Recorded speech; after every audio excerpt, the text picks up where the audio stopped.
Welcome to the Horr-Gasm podcast, the show where the serial killer isn't coming for you, you're coming for them. I'm Nick, and this is my co-host Ali. Key, mama, motherfuckers. Thank you for joining us wherever you are on this Friday the 13th special surprise episode. Ooh, bonus content. Pew, pew, pew, pew. We had to. We had to. How can you skip like a Friday the 13th and not have a horror movie, like anything? You can't. Right? You cannot. And there's like, how many are there? 10, Not 11, enough.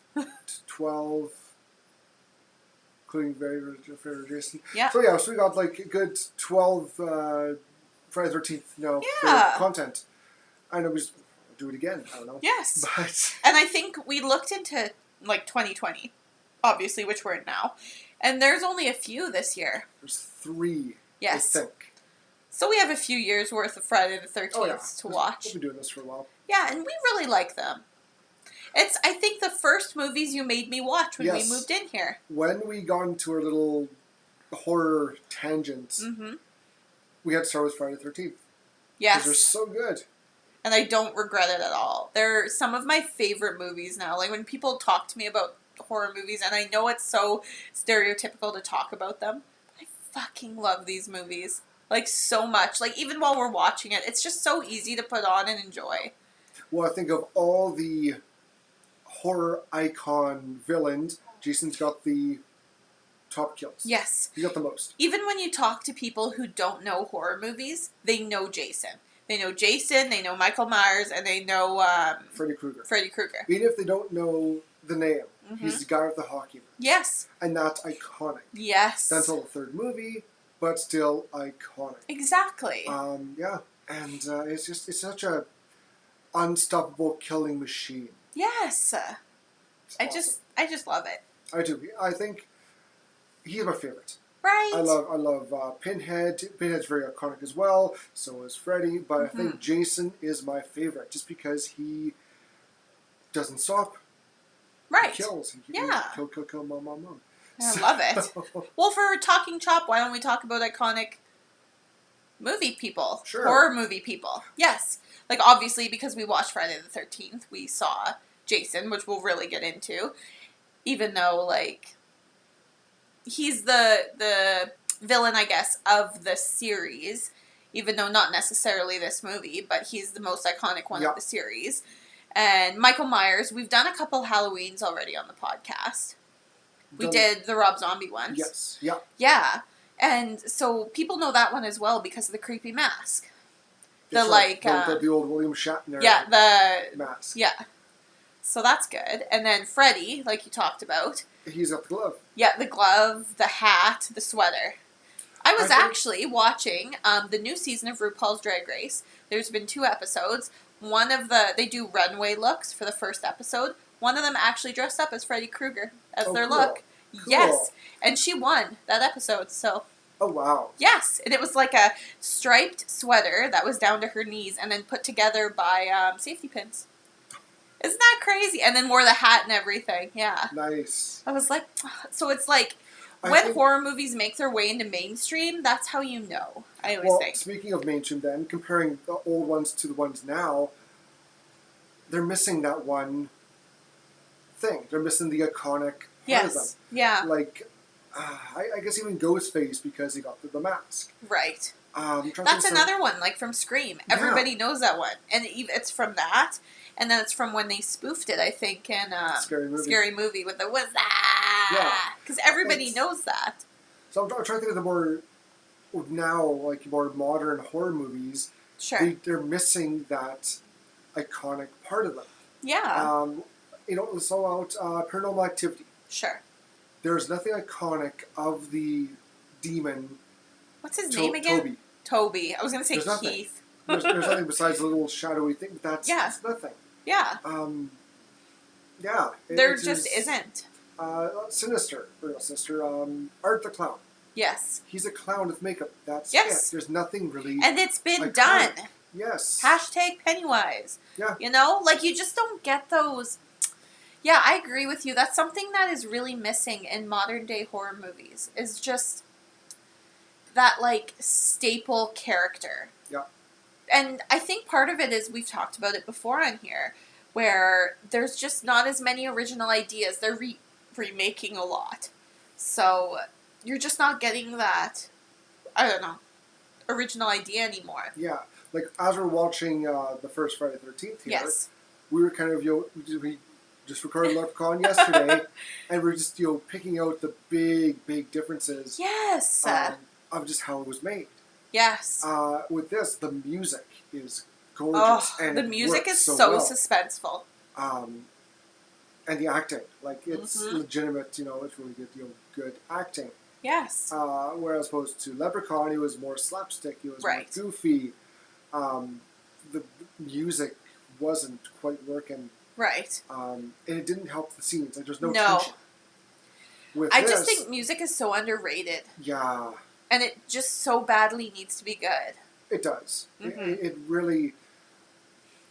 I remember seeing before, they took a horror movie scene, put the the original music, atmosphere. Yes. Really good. Yeah. Did the same scene, threw in some cartoony, kind of goofy, slapstick music. Yes. Changed the mood entirely. Right. And, yes. And just the violin, the music, it escalates, it builds up, and then it holds. Mm-hmm. It holds that tension. Yes. Extremely long, almost too long, but it works so well because you don't know what's going to happen. And just because we're such, like, I don't know, I find humans are very musical. We like stimulation, that kind of stuff.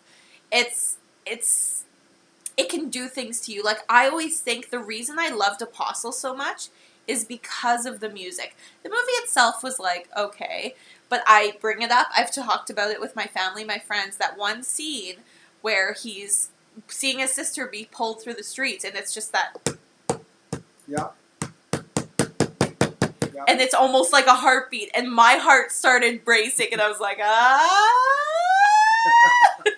because I just, like, it's so suspenseful, and you can feel it. You can feel that, like, that panic almost. And going back to when we did Alien. Yes. When the ship's the self-destruct's going off. Yes. That klaxon is just blaring over and over and over, and it almost doesn't drown out the movie, but it adds a major part to the suspense and the tension.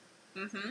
And yeah, it kind of just sticks with you, and you kind of, when you hear it, like, oh, something's wrong. Something bad's going to happen. Right. But when? Ugh. It's so good, yeah. Alien, I guess, is another one. Like the Aliens, a Predator too. Yeah. Those are very iconic. But I didn't even know Predator was a horror movie. I don't know if I really call it a horror. Okay. This was on Facebook, on some of the polls and all that, and the pages I follow. Someone else, what's between the two, Alien and Predator? What's the best of the two? And I put down, it's a tie. Sure. They're both very iconic. They're both great, but they're also very, very different movies. Alien is the horror, sci-fi, trying to scare you at every corner. Right. Predator is more the action, adventure, sci-fi, where you're just waiting for the next kill. Yeah, I was going to say, they're very apples and oranges to me. Very, completely. There's not much horror with Predator. It's more gore and suspense. I love that movie. I do too. Because everybody on here knows I love a good Arnold movie. I talked about it actually at work the other day, and I was talking about Predator because I was waiting for a client to come in.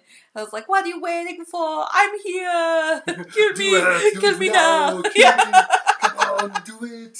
And I just couldn't help it because it's just, like, it's such a quotable movie. And, like, I had a friend named Dylan, and every time my partner saw Dylan, they would be like, Dylan, you son of a bitch. And then just hold, like, the clench with the muscles. It was so funny. It was good. Like, it's just so good. And it's funny, like, I went and saw that in theaters a couple years ago with Tim. Of course I brought Tim. Of course. And there's a few scenes where people would laugh. Like, the get to the chopper scene. People laugh. Get to the chopper! It wasn't intentionally funny, but because of its Arnold, yes, because it's his, his accent, it was a very comedic scene. People laugh.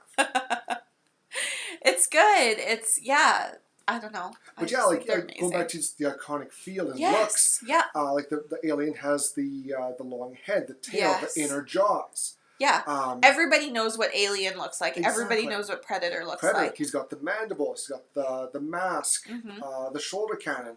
All these things work. But then in the same breath, which I just talked about remakes, different people, if you ask them what Pennywise looks like, different people would say different things because there's now 2 generations of people who have different Pennywise. Yeah. Right? He's still a clown, but they would see, I think nowadays they'd see the new one. Yes, instead of Tim Curry, it would be Bill Skarsgård. Yes. Yeah. Which I think they're similar, but different as well. Oh, very. Yeah. It's cool. It's just interesting how it's evolving. But we don't have, exactly like you said, as many new ones, I guess. No, coming to light. Really don't. No. People kind of got lazy with the writing, and they want to copy this and make a few changes. Yes. Do that. Yes.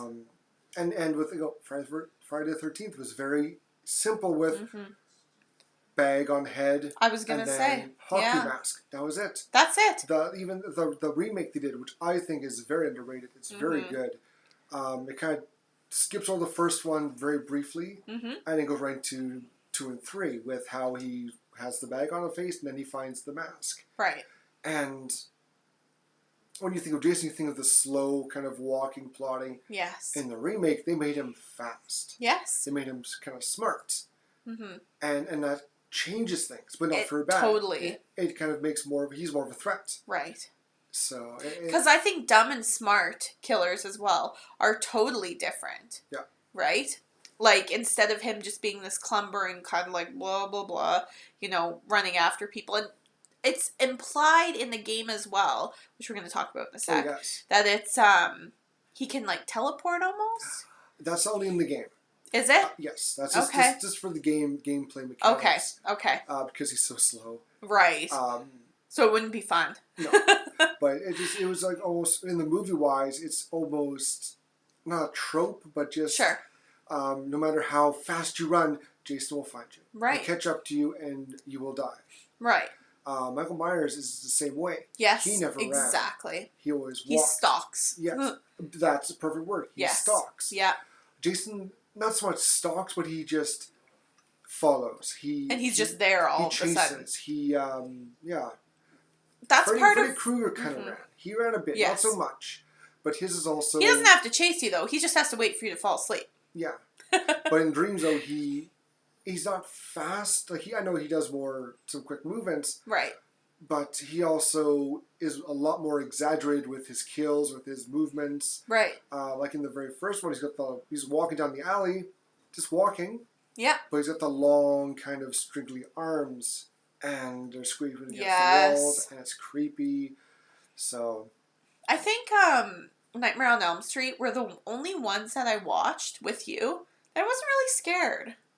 No. Also, like, not scared in quotations, because none of them really scared me at this point. I'm so desensitized from watching so many. Yeah. But it's the only one where I was like, oh, this is fun. This is funny. Yeah, it will also be. And I think the backstory of Freddy's kind of creepy. Like, where they kind of imply he's a pedophile and was burned and everything. Only in the remake. I was going to say, maybe the remake. They threw the pedophile thing out there. In the original, he was... Just a weirdo or something. Got the whole, he was a pedophile. More, he just, I like to kill people. I like to kill kids especially. Sure.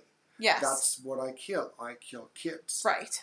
And then I burn the bodies. Like, and that was creepy. But other than that, I was like, this is just a fun time. Yeah. And it got more goofy and slapstick and exaggerated. But that was the character. I was going to say, we talked about this last night, kind of in between recording. Yeah. We were talking about Leprechaun.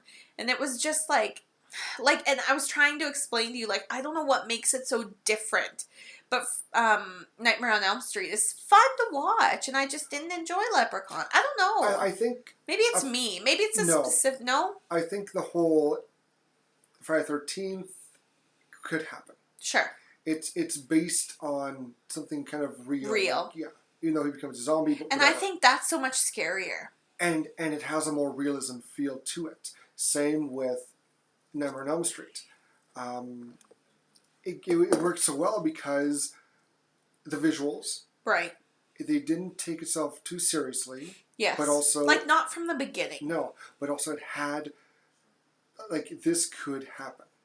You like, know, we've all had sleep paralysis or night terrors. And we were always, we're told if you die in your dreams, you die in real life. Yes. So... Oof. Hashtag Sword Art Online, am I right? Yes. But... but it just...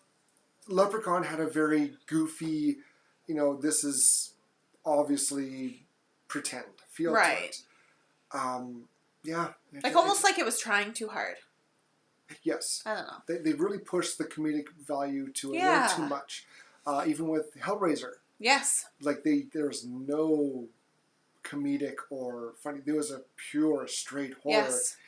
And it just followed that. Like, visually, it was very, very violent. Yes. And those were good movies. And I think that's what catches you. Like, you get caught up in, oh my god, that was really violent. That was really brutal. Wow. As opposed to Leprechaun, where he's on a pogo stick. He's on a tricycle. Right. He's cracking jokes as he snaps the guy's neck. He calls him friend. It doesn't have the feel. It doesn't have the intense emotion you get from Jason, from Freddy, from Pinhead, from Ghostface, from Scream. Right. And I usually like that sort of more campy, like I would call it campy horror, because that's sort of what Friday the 13th and Nightmare on Elm Street kind of fall under. I just didn't like it. I don't know. But even like when I think, that's what they're categorized as. Well, is campy slashers. I'd say Leprechaun's overly campy. Yes, like super campy. And that's what it feels like. I think that's part of it. Is I just felt like it was trying too hard. Yep. Right. That's fair. Yep. Yeah. But and there's also the like you get into the video game part of they just released a couple years ago. I think when I first moved in. You did, it was because Tori and Kyle would come over and watch it, and we would come and we would sit and watch you play it. And as we're watching this, I was comparing. They did a very, very, very good copy of Crystal Lake in that game. They had the music down, everything from the docks to the where the shed where they have the boats, to the campgrounds, to the buildings was pretty much dead on. Yeah. And had the feel of just the movie. Like you felt like you were there almost. Yes, it was very, very much like I'm in the movie. Yeah. But you get that when you're playing as like I don't know what you'd call them, the victims, the counselors. You're like scared almost, like when you like you can kind of hide a bit and lock the barricade the doors and stuff, but you kind of feel like scared. Yep. Like even watching it, I was like, Ugh! Yeah, when he starts chasing you and you're trying to get away because you kind of can't. He can only see you. Yes. It gets little tense. It does. And I've played other games like that. I was going to say Alien Isolation, because that is terrifying. Yeah, just the feel when it starts chasing you, you're trying to hide. There are other ones where you actually... I think it was Alien vs. Predator 2 when I'm being chased. You just get that feeling that the tension, just everything kind of just gets really, really nervous. Yes! I felt that way when I played Resident Evil 4. Back in like 2007, 2008, when I played it last. Silent Hill 2. Oh, Silent Hill is amazing. Oh, yeah. For, don't they have a movie? We should add the movie. 2 movies. Are they good? Have you I seen think them? so. I think they're pretty good. We should add them to our list. We will. Because that's another one where like people, they, even if they don't know Silent Hill, they know what it is almost. Like people have heard of it. Don't you think? I don't think it's as well known as Resident Evil. No, I agree. Or like even movie wise. But Resident Evil's also had like 5 or 6 movies and video games. Went way off rails with those movies. The first one was the best. And Resident Evil 2 just came out this last summer. And 3 is remake. Out next month. Yes. Which is going to be great. But I watch YouTubers who play it and they love it. There's also the old NES Friday the 13th game. Yes. Which was hard as hell. Oh. I remember playing that like, I don't know what to do. So I was like, you had, I think, 5 or 6 counselors you can play as. Okay. And each time you die, that's one of the counselors who gets killed. And Oh they're all no! and they're all in different parts on Crystal Lake, and you have to go and find different things, different weapons. You have to find like a lighter to light the fireplaces. Oh my god! It was quite the. It was a different game. It was tough. Oh. So it was fun. And when did that come out? 80s. Oof, like 90? old. Oh yeah. Oh my We had god. like a purple colored Jason, and Aw. you go into like he'll show up anytime in the cabin. Wow. So And you play as a counselor? Yes. Okay. Counselor slash kids. You look like a kid, but you're one of the counselors. Sure. And you got to go save the kids, and like there's a map you can kind of run around like in a circle, and if Jason's in like one of the kids are in trouble, the house flashes. Oh my So you god. have to go there, find Jason, and fight him, which is near impossible because he can basically kill you in like 3 or 4 hits, and you got. Oh my god. It was a very ambitious game. You go from side scrolling to first person, going through the cabins where you'll press forward. Yeah. You go ahead, and you press left. You go left. You go right. It was something. Wow. So yeah. That's good. Jeez. Yeah, well, I guess we should probably get into Friday the 13th, right? I think we should. I'm so ready to talk about it. Yeah. Okay, let's do it.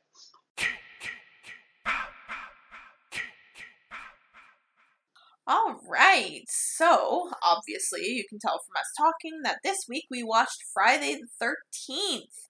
On this Friday the 13th. On Friday the 13th. This movie came out in 1980, and it was directed by Sean S. Cunningham. And it was written by Victor Miller. Nice. Good job, Victor. You did it good. Yeah. The heckin' good. Heckin' good. Good Friday the 13th Lightnings. Yes. And for the cast, we have for Mrs. Voorhees, played by Betsy Palmer. Yes. Alice, played by Adrienne King. Marcy, played by Janine Taylor. Mm-hmm. Annie, played by Robbie Morgan. Jack, played by some guy named Kevin Bacon. He never got to anything. Never heard of him. No. Bill, played by Harry Crosby. Brenda, played by Laurie Bartram. Ned, played by Mark Nelson. Steve Christie, played by Peter Brower. And Crazy Ralph, Ah, played Crazy by Ralph. Walt Gorney. Who was Wonderful. in a few of them. They kept Yes. him around, I think, till number 3 or 4. Yeah. And I then think he like, passed you know away. They just killed him off. Yeah. They killed him off. Jason killed him. I'm pretty sure Jason killed him. Yes. Yeah. So, where did you first hear of Friday the 13th?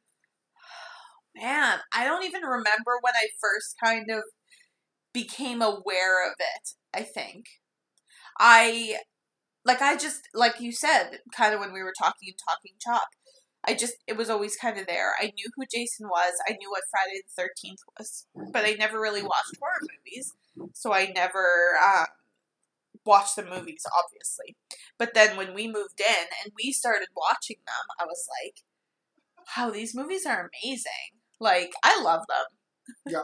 I'm super biased, I'm going to be honest, while we're reviewing this, because I love these movies.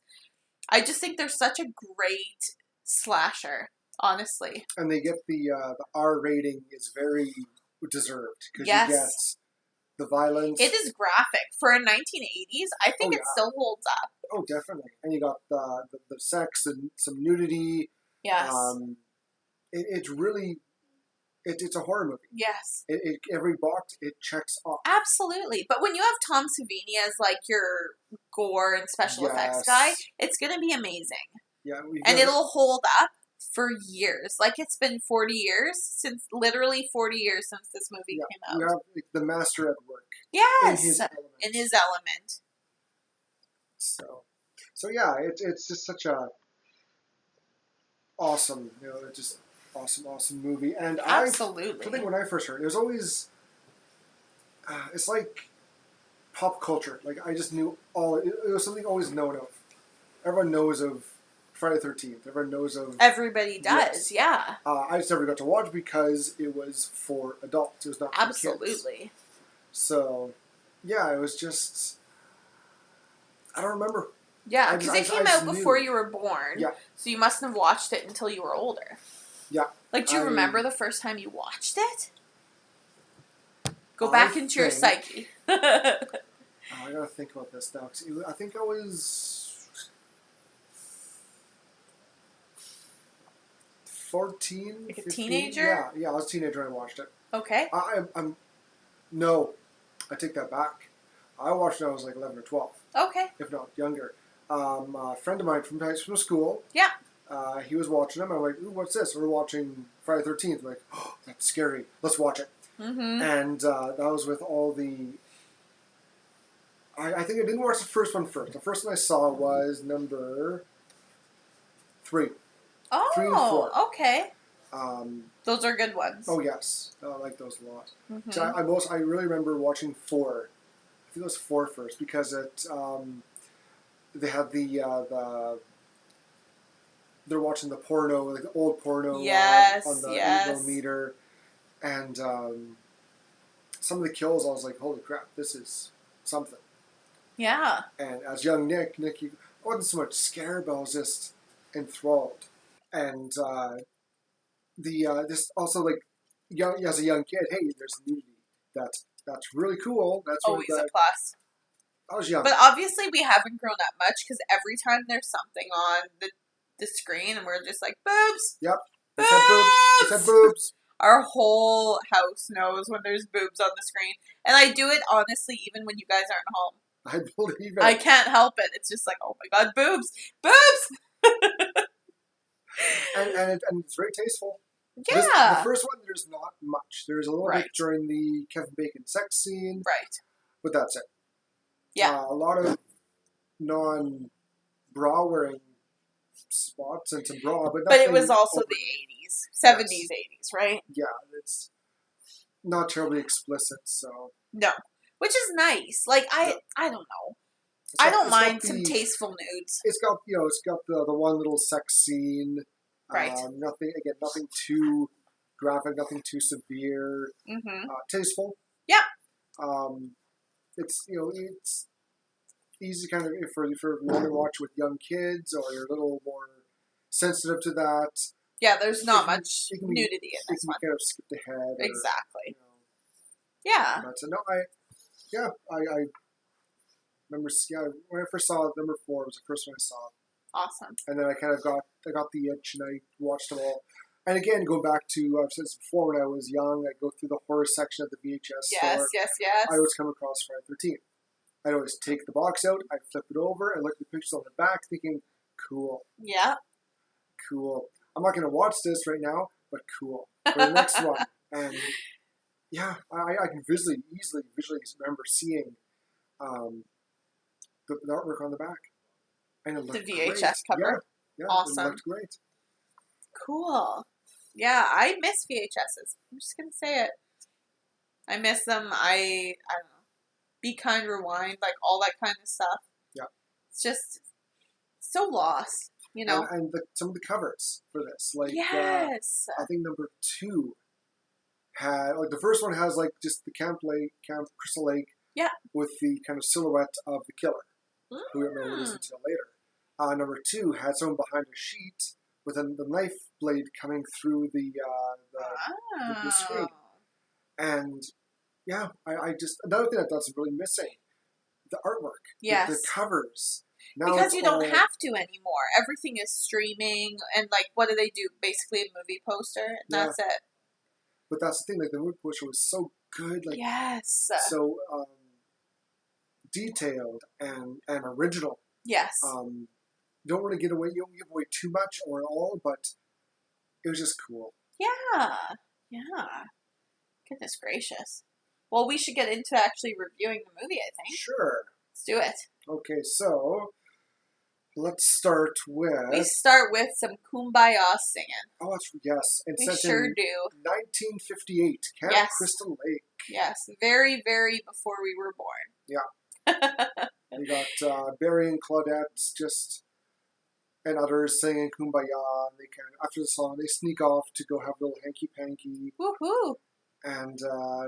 we see there's a lot of point of view in this movie, which yes, it's the era, it's the time. Yes, And they do it on purpose because the whole twist of this is who the killer actually is. Yeah.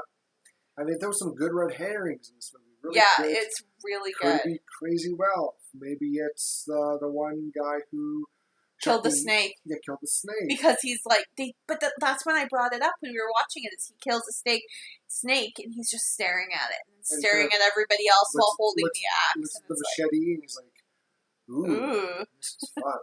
Yeah. But so Death to all. So Barry and Claudette are getting a little, trying to have sex. Yeah. And the killer kind of comes up, and one thing you notice is that they know her. Yes. Her. They know the killer. They're like, oh, it's you. And then, oh, I get stabbed. And we don't see Claudette's death, but... Right. That's how it opens, which is such a good opening of her just like, screaming with like her hands in front of her face. And they just kind of like move it into Friday the 13th. Yes, we get the opening credits, and 21 years later, we see camp counselor Annie Phillips looking to get a ride to Camp Crystal Lake. She's the new cook. Yes. And one of the guys, older fella, gives her a ride in this truck. Yeah. Gives her halfway there. So she talks about how she's the new camp cook, and then Crazy Ralph kind of stops her, and he's like, "Oh, you're going to Camp Death? Why are you going to Camp Death? Camp Blood. It's cursed. You're going to die. Yeah. You're all going to die. Okay, Ralph. All right. Have another one, Ralph. Come on. Yeah.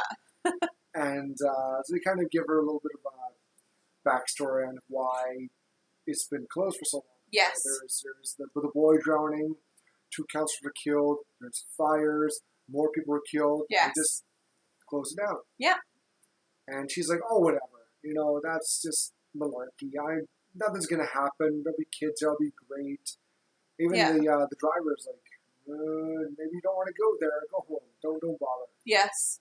So he drops her off, and so she kind of keeps walking, and this Jeep kind of goes by and picks her up. Yes. And she hops in, and they drive by the turnoff, and she is like, well, where are we going? You missed the turnoff to Camp Crystal Lake. We should slow down. We should stop. She speeds up. Yeah. And she jumps out. Yes. And does a little bit of a roll, and she's, ooh, I'm hurt, and she limps off into the woods. The Jeep stops and chases her down and cuts her throat. Yes. And it is such a good effect. And the girl who was doing it was actually... So I watched Camp Crystal Lake Memories, which is a 6-hour documentary on Shudder, which I totally recommend if you're interested in the movies, because they go through every single movie and the TV series and Freddy vs. Jason. They go through all of it. And she was so scared actually doing that scene that Tom Savini had to do it with her, because he's the one that actually did it, because everybody trusted him because he's such a nice guy. Oh, yeah. And he was so invested in this movie.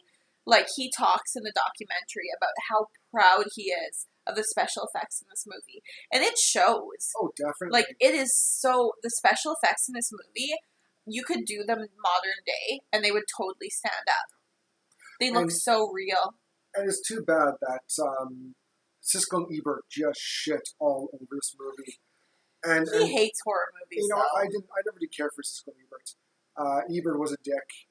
Siskel was kind of a snob. Yeah. I don't really care about reviews. When I watch movies, I try to, I more go to, viewer reviews, which even then I take with a grain of salt. Yeah, I'm similar. I follow my own, will I like it? Yes or no? Someone else doesn't like it? I don't care. Yeah. I like it. This is why go I like see it anyways. wrong. And, what I always think of is Dr. Sleep got horrible reviews because they said it was slow. And it's one of the best movies I saw in 2019. Oh, good. So, they can suck my big toe. There you go. So and that's from Alana. Okay. From Alana. Suck her big toe. Yeah. So, back to the movie. So, we go to the camp, and we got counselors Ned, Jack, Bill, Marcy, Brenda, and Alice, along with the owner Steve, he's the one trying to get everything going. He's the one who's hired everyone. He wants his thing back working. He's put $25,000 into this, get it back up to snuff. Mm-hmm. And they're basically painting everything ready for the kids to come. I'm guessing Yes. like in a week or so. I'd say everybody I would assume everybody would come about a week before, kind of get everything prepped, get the plans all figured out. Yeah. And so a thunderstorm starts. Yes. So Steve, he's go back to town to get some supplies. So is Steve that much older than the counselor? I think so. I think these counselors are maybe their early 20s. He's probably late 30s, I'm guessing. Okay, because he's like super creepy with the main character. Yeah, he's kind of hitting on her a bit, thinking maybe we'll get some young poontang. She's like, no, I'm it's sorry. Like, you're so hardworking and beautiful, and like touches her face. It's like, oof. Yeah. Maybe that's his plan all along. Try and get the young counselors in so he can get some young counselor poon. Ow, ow. So Storm comes in, and Ned, who he's the joker of the group, he's doing all these silly pranks, dance around like an Indian, hooting and hollering. They kind of police show up and ask about, do you got any grass here? And they're like, what grass? You don't know what you're talking about, officer. As they smoke dope late on the movie. Yeah.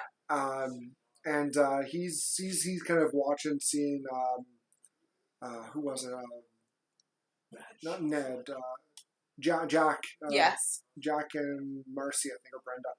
They're kind of making out, and they go do their little thing. He's like, oh, I wish I could do that. And he sees someone walk into a cabin, and he follows.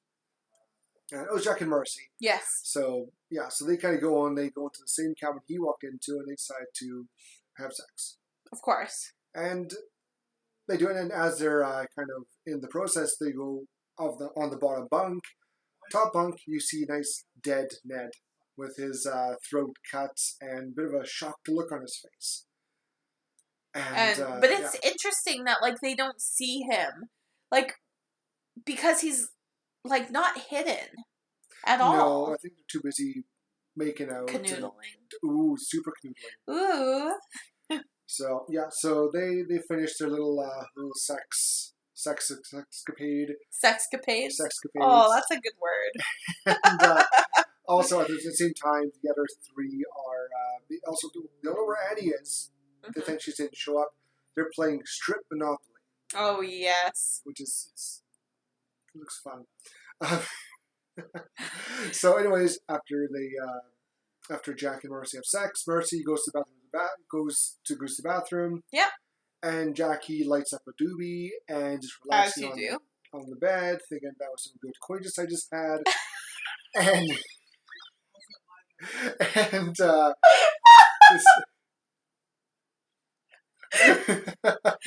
Yes, Reginald, that's some good coitus I just had. Good coitus I just had. Quiet. Much better than I had in 52. And a hand comes, grabs his head, pulls him back, and an arrow pierces right through his neck. Yes. And a nice bit of blood splurts out, and dead. And they talked about this in Camp Crystal Lake Memories, where Kevin Bacon had to be squished in this little cramped under the bunk for so long because it took so long to do this scene. Yeah. And this is the one, I think, where the blood that's supposed to fly out actually got stuck. Like the pump that they were using broke.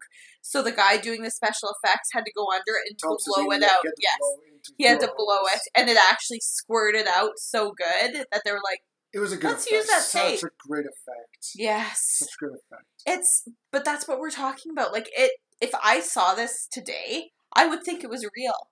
I would not think that was a fake body. Oh, yeah. Right? Like the way that the arrow pierces through. Yes. It's not like it's cut through board. It actually stretches. Yes. And it's a great effect. It's so good. And Kevin Bacon does a great job, like, the expression of, this is happening. Yes. Like, so good. Oh, yeah. It's fabulous. And so we go then to Marcy, who went to the bathroom. She's in, like, this stall.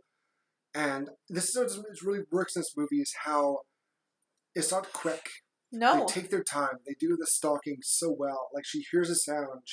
And she's, like, talking in the mirror, and then she kind of hears a sound. So she's walking around. She thinks Ned's playing a joke, or Jack is, and so she's throwing back the curtains of the shower. Yeah. No one there.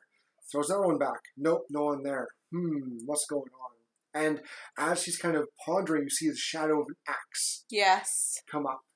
And she turned, and again she screams, and the axe comes down, and you see the axe in her face as she slumps down. Another beautiful effect. Yeah, and it looks so real. It does. It really. This is where practical effects is always better than CGI. Yeah. Always. Mm-hmm. It just looks beautiful. And so we go to Brenda. After the storm's pretty bad. Right. The door flies open. It kind of ruins the game just as it was getting good. And Alice was about to take her top off. Yeah. Damn. She didn't.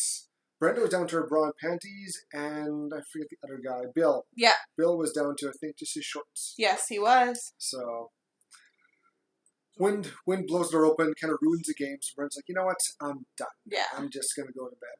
Which I said she's just being a sore loser. I think so. She knew she was going to have to show the goods. And so she heads back to her bunk, her dorm, whatever. Yeah. And she's reading a book, and she hears this child's voice. Help me, help me. So she goes out to go looking, and just in her nightie, pouring rain, no shoes, just in her socks. Like, come on. And this light turns on. She's looking, I can't see, from the light. And she gets stabbed. Mm-hmm. Yes. So, yeah, that leaves Alice and Bill. Yes. And they're kind of trying to clean up, and Alice knows that the archery lights are on. That's weird. Yeah. So they're off, aren't they? Yeah, like the art. Yes. They're off again.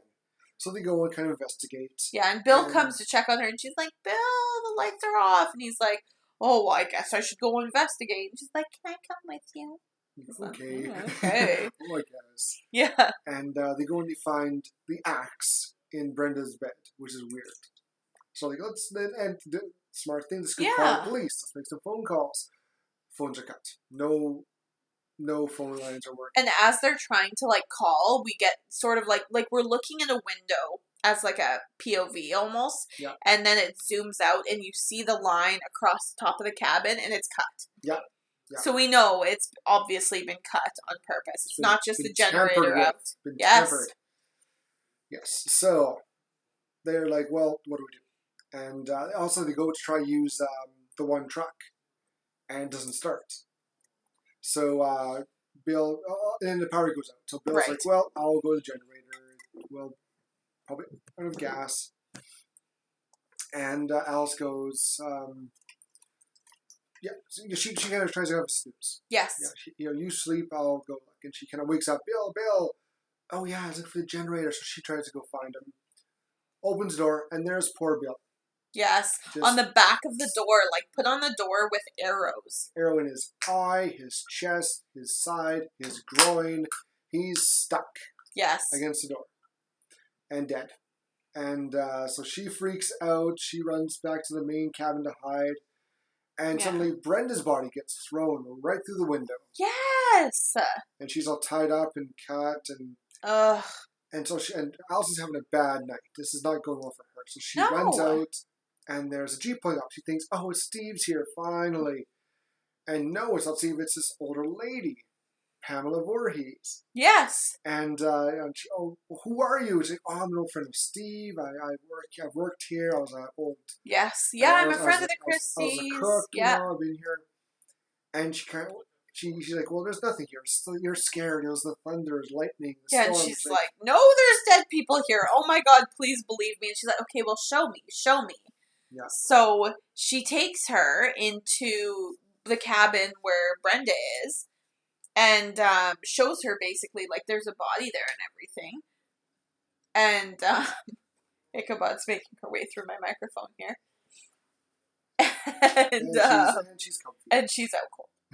And so there's all these bodies, and then Mrs. Voorhees is just talking about she starts monologuing. Yes, monologuing. Which as soon as somebody starts monologuing, you guys, I'm just saying, start running. Yeah. As soon as somebody's monologuing, they're the bad something guy. Heavy, hit them. Yes. And she starts explaining how it was their fault. They shouldn't have been having sex when her boy drowned. And they're And we learn that her boy Jason, who was a good swimmer, Yes. and she at first like he wasn't a good swimmer. Like Yes. she was gonna say like he was a little slow. He had some mental retardation. He was not a very fit boy. Right. And he went out swimming. The counselors weren't paying attention. They were too busy having sex, and he drowned. Yes. And she blames them all for that. Yeah. And that has affected her so badly that she actually starts speaking, talking like Jason him. is telling her, encouraging her, kill the mommy, kill him, get her, kill him, kill her. And that's where we get the... Yes, that's correct. That's yes. exactly where it comes from. And so the big, and this is actually a pretty long yes. chase scene going on here. But it's so effective. And this is what I mean where, like, everybody is killed off within the first, 45 minutes. Yeah. And we get this amazing cat and mouse game. Oh, yeah. Which I think is so effective. And you'd think that, okay, well, it's just this older woman and Alice. But it's, it's so suspenseful and so... It's just you can feel the fear that Alice feels. And the thing is, usually with the horror movies, the killer always has the advantage. It's always yes. stronger, faster, yes. bigger. With this one, she grabs Alice and starts slapping her around. Alice just comes up and smacks, punches her. Yes. And kind of knocks her down, and dazes her, and then she runs. Yes. And Pamela Voorhees gets up, and she starts chasing her again, catches her, and she knocks her down again. And yes. this happens 3-4 times mm-hmm. until she finally kind of gives her a good knock on the head with a frying pan. Yes. And Alice thinks, she's out. I got her. She goes to the docks. Yeah. And kind of sits. Like she's a little played out by this. Yes. And as you would be, running away from a serial killer. Yeah, she and you're probably having a mild existential crisis. Yeah, she runs from the main cabin to the shower washroom. Right. Back to the main to the office to try and find a gun. Yeah. And she sees all of her dead friends too, so it's an emotional drain as well. Yeah, you find Steve. He gets yes. dropped. And, she goes from main office, washroom.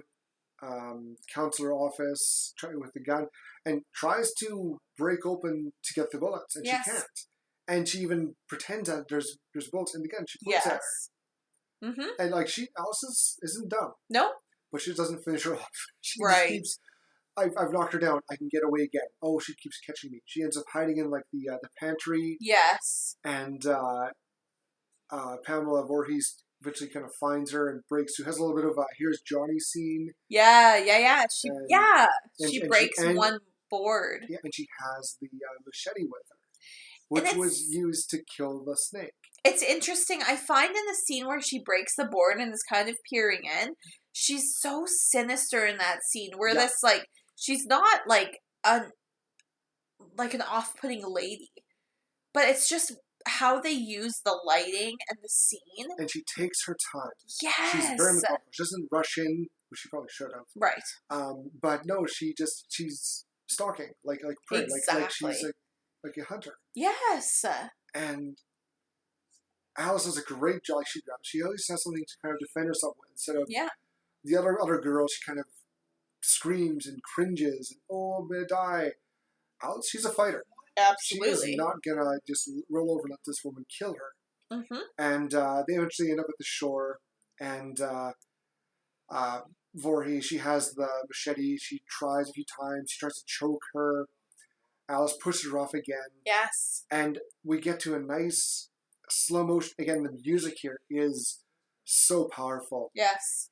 As Alice had enough. She picks up the machete as Pamela Voorhees gets up. Yep. And she starts to swing the machete, and Voorhees' look of just, oh shit. Terror. This is mistakes were made. This is not working out as I planned. And she gets decapitated. Yep. Cuts her head right off in one good swing. It's such a good scene. It's the slow motion and the decapitation and everything. The reaction that she has, it's great. It's just awesome. Mm-hmm. And then Alice, she's like, you know what? I'm just going to take your little canoe ride. And that does make sense. It totally makes Right. sense. You just want to get away from everything. She's in the middle of nowhere. Nothing Yeah. can get her that she can see. And she's kind of laying there to her aunt in the water, just relaxing. And we see a police car pull up in the next morning. Yeah. And the music's kind of playing more of a relaxing, relieved music. Yes. And the scene that you were going to go leave the room for to go to the bathroom. I had to pee so bad. We see Jason, the boy, who's got barnacles and seaweed on him, jumps up, grabs Alice, and pulls her off the canoe into the water. Oh, it's such a good scene. Like I said, I compared it immediately to Carrie. Because it's just such a, you think, okay, everything's done. We don't have to worry about anything anymore. Everyone's fine. It's cool. And then this little boy jumps out of the water, grabs her, and pulls her under. And the music is such a quick twist from the nice, relaxing, relieving music to the violin. The violin just yelling, re. Yes. It's great. And it works. Like, I wish I was alive in theaters to see. Yes. And I read Tom Savini would go in at the last 5 minutes to see the reaction to this scene. That's all you wanted to see. It's the best. It is. It really is. It's just like Carrie, I was telling Nick, I watched it when I was a teenager, like 16, 17. I watched it with a bunch of friends, and one of my girlfriends was leaning against my knees. My knees were propped up. She was leaning back against them. And at Carrie, when, spoiler alert, if you haven't seen Carrie, don't listen to this, her arm comes out of the grave at the very, very end. My friend jumped so high, she was almost sitting on top of my knees. Like, it was 2 feet off of the couch. It was crazy. It's a good jump. But that's what you want in a horror movie, I think, right? And not just like not a jump scare, but just a meaningful jump scare. You want to be... Not for the sake of jump scares. You want to be lulled into a sense of security where it's like, the threat's gone. Everyone's fine. It's cool. Just kidding! I'm safe. And that's the best. Yes. And that's not used very well anymore. It's not. It's really not. But do you think it's because people are so desensitized? Do you think that's part of the reason? Yes. Is because jump scares are so overused, I find. Well, yes and no, because there's always a new generation of young viewers. Right.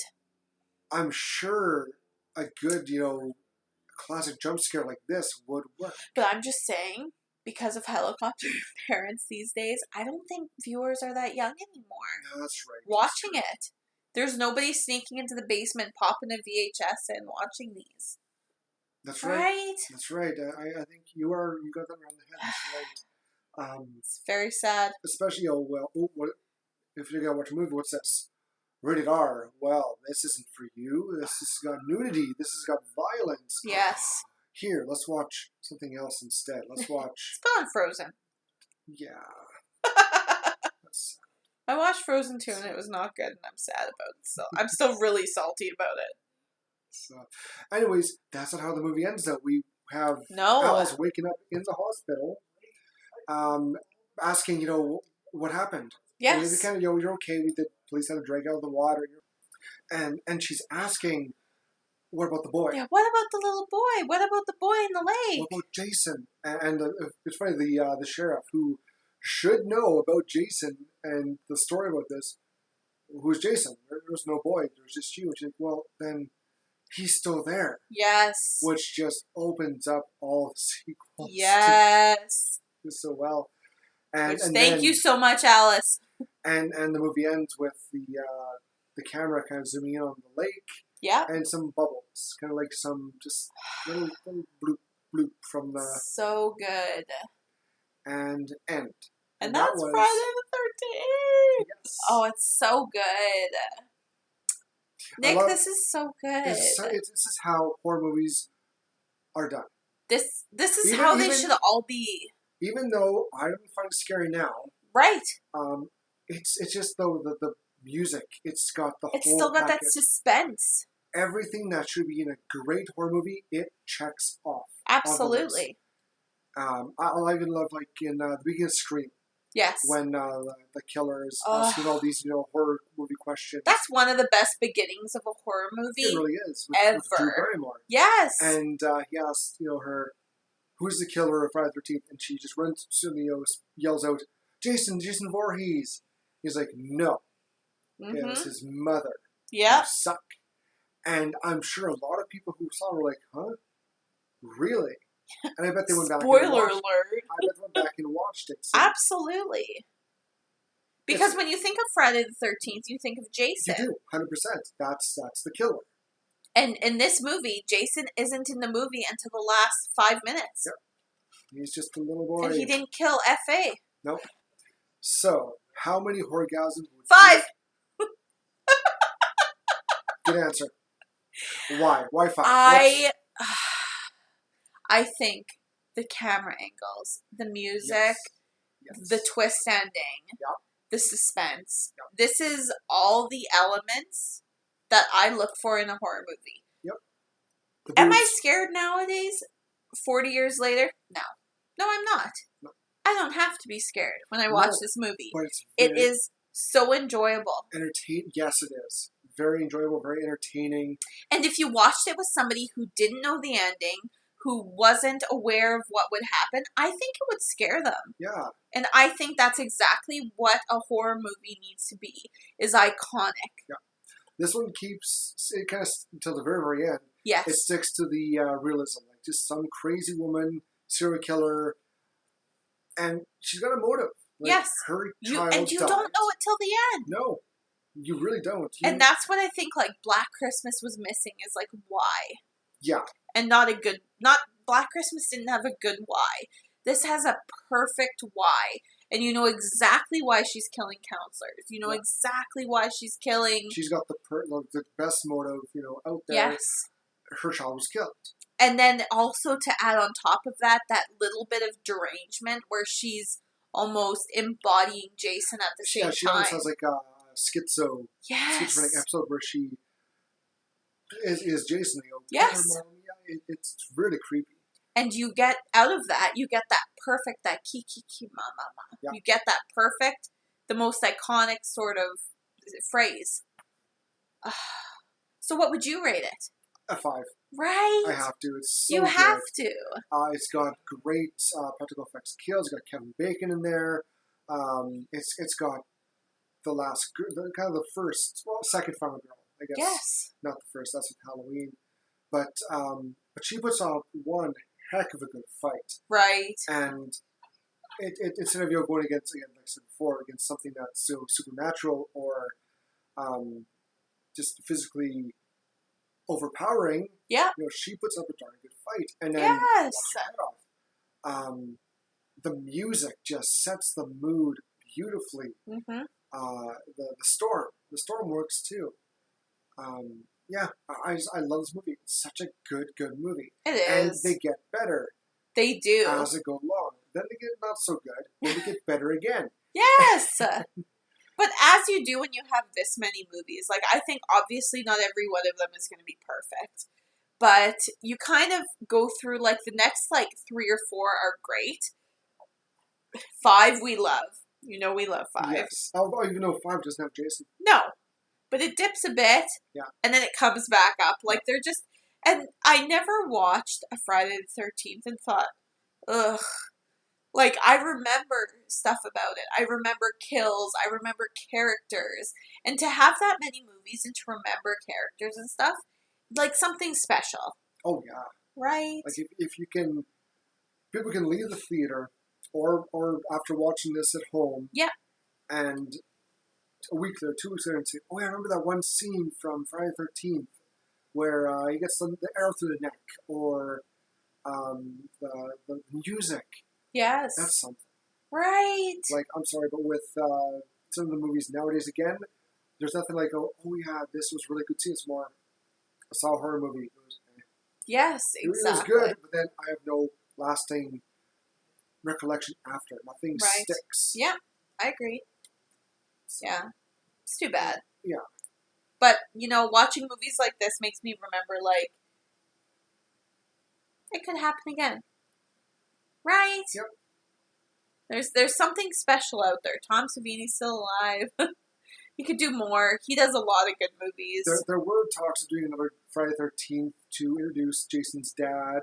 Right, I heard that. That was like in development hell, then it just died off completely. Mm-hmm. But now I heard it's back in pre-production.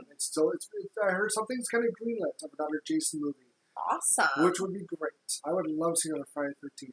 I could get into that. I know the original plan was have it more of a found footage type movie, which I don't think would work. I really don't. That wouldn't have worked well with Friday the 13th. Yeah? No. Because of camp counselors, you don't think? I feel like it would be like if Blair Witch in the original Friday the 13th had a baby almost. Yeah, right? I think they would have lost the viewers. Yeah? A lot of people don't like that. Found footage? Shaky cam wouldn't have worked with Friday. Don't even talk about shaky cam with me. I just did. How dare you? You know how I feel about shaky cam. We are divorced. It is not amicable. What do you think would be the Ichabod's good fix? Because she wasn't with us. She was here. She was snoozing on me. Before she was sleeping underneath the Lord of the Rings pillow here on my couch, she said that she actually couldn't decide between two kills. And she said her two favorite were Kevin Bacon getting the arrow through the chest in the bunk bed. And Marcy, I believe, was his bang partner in the shower with the axe in the head. Yeah. Because both of them were just perfect. And they were back to back. And they were such good practical effects. Yeah, just you'd almost think that she had an axe stuck in her head because it was so in there. Yes. And visually graphic. Yes, it absolutely was. And same with Kevin Bacon's, like I said, the skin getting pierced by the arrow right below like the neck.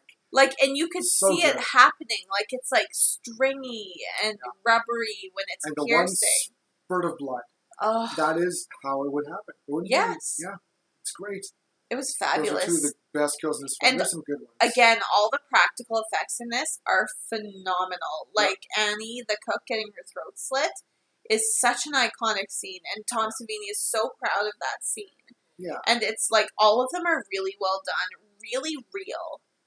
And it just, like, huge nod and clap and round of applause to the special effects team because they did such a phenomenal job. Totally. It was hard to choose. That's why we couldn't. Nope. So Icky chose to. She got to. Yeah. And next week... No, not next week. This is special. We already talked about next week. Next Friday the 13th, we will do part 2. Part 2. Where we actually introduce Jason. Yeah. Baghead and all. Baghead. Baghead. Is this the one where he just has, like, the flour sack with the one eye? That's right. Interesting. And we actually do, after in every Friday the 13th movie, you see him without the mask. Mm-hmm. They do that. And I love how, as the movies progress, he gets more and more sophisticated. Not sophisticated. I think he gets more, his kills get more creative. Well, that too, but the visuals, like the look of, his face. The zombie thing of him keeps getting more and more pronounced. Which is interesting because that's what would really happen. Yeah. Right? He's getting older and things the continuity works so well with these movies. It's fabulous. Yeah. Again, you guys, y'all should see these movies before we talk about them because they're totally worth a watch. And me not really being into horror movies before watching them, I enjoyed every second, honestly. We kind of do not a very in-depth review. We kind of skip on some parts. There's tons of skipping we do because we want you to enjoy them if you decide to watch them. And this episode is more of a kind of out of nowhere episode, a special. Yeah. For all our victims. Surprise! On this great, lucky Friday the 13th. 13's my favorite number. It is mine too. Right. And 7. I love it. The unlucky ones are lucky for me. Right. Yeah. Yeah, they're good numbers. Yes. But this week, we want to thank you so much for joining us on this special episode, everybody. This episode, as always, was brought to you by our executive producer, Ichabod. We hope you enjoyed your Horr-Gasm as much as we did. Please don't forget to rate, download, and subscribe. Also, like and follow us on Facebook at Horr-Gasm Podcast. Instagram at Horr-Gasm, and Twitter at Gasm Horror, and also YouTube at the Horr-Gasm Podcast. If you have a movie you'd like us to review, this is the best way to let us know. We hope to see you again next week, because we have such sights to show you, and plenty of Horr-Gasm for you to experience. Bye!